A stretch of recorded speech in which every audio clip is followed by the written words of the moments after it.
৯ নাম্বারটা নিউমোরোলজিতে ভীষণ একটা ম্যাজিক্যাল নাম্বার হিসেবে ধরা হয়।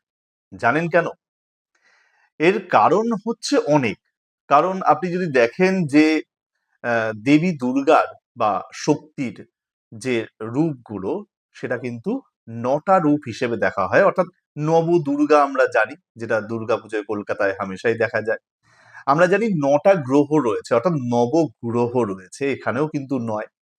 আপনি যদি ৯ এর ঘরে নামতা পড়েন তাহলে সেক্ষেত্রে কিন্তু প্রত্যেকবার মানে ৯ একে ৯, ৯ দুগুণে ১৮, ৩ নং ২৭ এইভাবে যদি ৯ ১০ ৯০ অব্দি আসেন তাহলে সেক্ষেত্রেও দেখতে পাবেন সেই যে সংখ্যার যে যোগফল, অর্থাৎ ৯ একে ৯ আমরা জানি, ৯ দুগুণে ১৮, সেখানে ৮ প্লাস ১ মানে ৯, ৩ নং ২৭ মানে ২ আর ৭ যোগ করলে ৯। তো এরকম ভাবে ১ থেকে ১০ অব্দি যতবার আপনি ৯ এর ঘরের নামটা পড়বেন সেই সমস্ত ক্ষেত্রেই কিন্তু যোগফল ৯ আসবে।